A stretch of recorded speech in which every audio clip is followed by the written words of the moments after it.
The sun was just starting to dip below the horizon, painting the sky in soft pinks and oranges over the quiet little neighborhood of Maplewood. It was one of those late summer evenings where the air felt warm and heavy, the kind that made you want to sit on the porch with a glass of iced tea and let time slip by. In a small, white house with a wraparound porch, the Larson family was settling into their usual evening routine. Except tonight, nothing would be routine.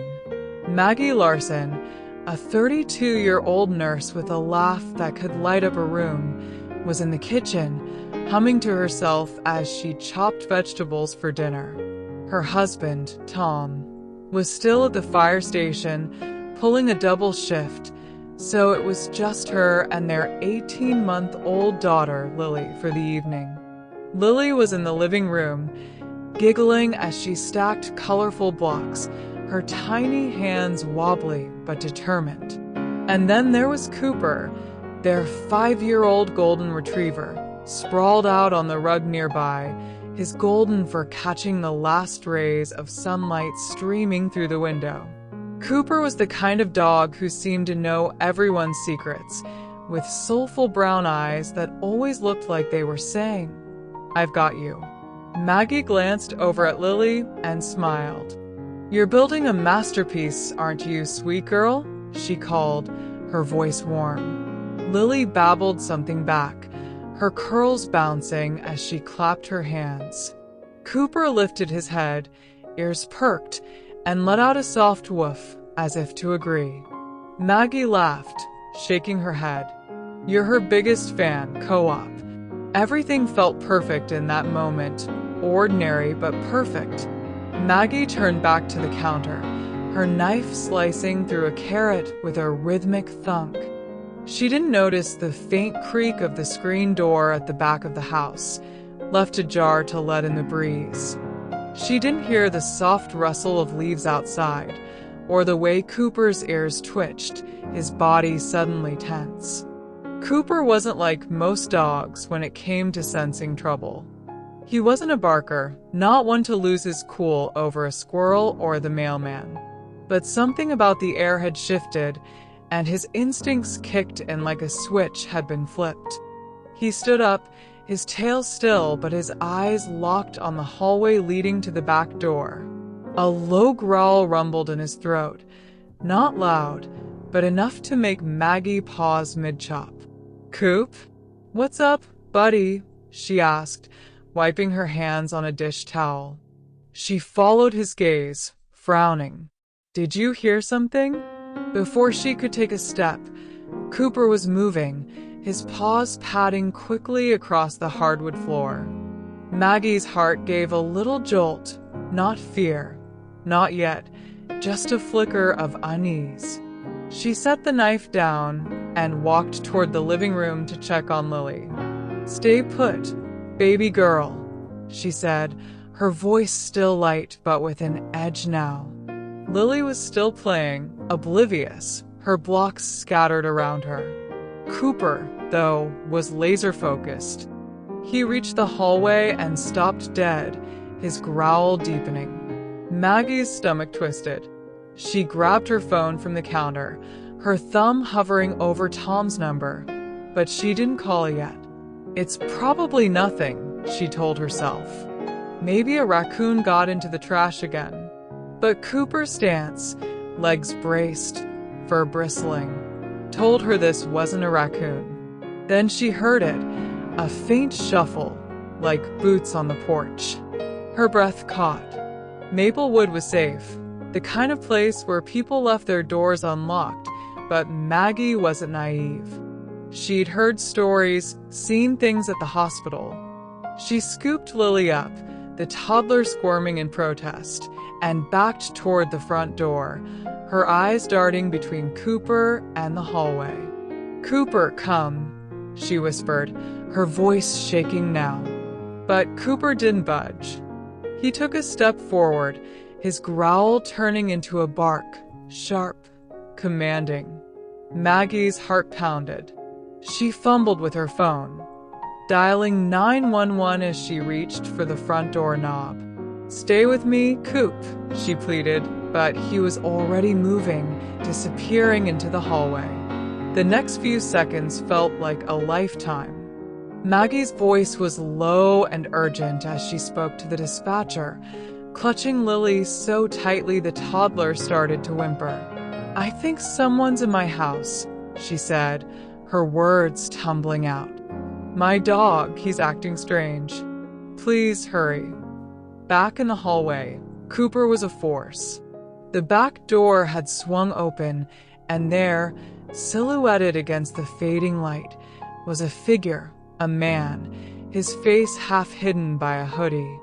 He froze when he saw Cooper, clearly not expecting a dog. In his hand was a flashlight, its beam jittery as it swept the room.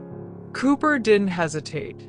He lunged forward, barking ferociously, his teeth bared in a way Maggie had never seen. The man stumbled back, cursing under his breath, and dropped the flashlight. It clattered to the floor, the beam spinning wildly. Maggie heard the commotion and felt her knees go weak. "Cooper," she screamed, torn between running out the front door with Lily and going after her dog. Lily was crying now, her little face buried in Maggie's shoulder. Maggie's instincts as a mom won out. She flung open the front door and ran onto the lawn, her bare feet sinking into the grass. She turned back, her eyes locked on the house, praying Cooper was okay. Inside, Cooper was relentless. The man tried to back away, but Cooper was faster, smarter. He didn't bite, he didn't need to. His presence was enough. All 80 pounds of him blocking the path to the living room, to Lily's toys, to Maggie's life. The man tripped over a chair in his haste to retreat, swearing as he scrambled toward the back door. Cooper followed, barking, herding him like a sheepdog until the man bolted out into the yard, vanishing into the dusk. By the time the police arrived, sirens blaring, lights flashing, Cooper was back at the front door, panting but unharmed, his tail wagging faintly as if to say, "I did my job." Maggie was sobbing, kneeling on the grass with Lily in her arms, when she saw him. She dropped her phone and ran to him, burying her face in his fur. "Oh, Coop, you good boy," she whispered, her voice breaking. "You're such a good boy." The police searched the house and found the flashlight, a crowbar, and a backpack stashed near the back porch, tools for a break-in. The man was long gone, but the officers didn't sugarcoat it. Cooper had likely saved Maggie and Lily from something far worse than a burglary. One of the cops, a gruff older guy named Officer Daniels, crouched down and scratched Cooper's ears. "This dog's a hero," he said, his voice soft with admiration. "You're lucky to have him." Tom got home an hour later, his face pale as he pulled Maggie and Lily into a hug that felt like it could last forever. He kept one hand on Cooper's head, ruffling his fur, his eyes wet. "I don't know what we'd do without you, buddy," he said, his voice thick. That night, after the police had left and Lily was finally asleep in her crib, Maggie and Tom sat on the couch, Cooper curled up at their feet. The house felt different now, safer, but also more fragile, like a bubble that had almost burst. Maggie leaned her head on Tom's shoulder, her fingers tracing the edge of Cooper's collar. "He knew," she said quietly. "Before I even heard anything, he knew." Tom nodded, his jaw tight. "He's family," he said simply. "Always has been." Cooper let out a soft sigh, his eyes half closed, as if he understood. Maggie smiled through the tears that wouldn't stop coming. She thought about all the times she'd taken him for granted, his muddy paws, his endless shedding, the way he'd beg for scraps at dinner. But tonight, he'd been their guardian, their protector, the heartbeat of their home. The next morning, the story spread through Maplewood like wildfire. Neighbors stopped by with treats for Cooper, bacon, biscuits, even a new squeaky toy. The local paper ran a headline, "Golden Retriever Saves Baby from Intruder."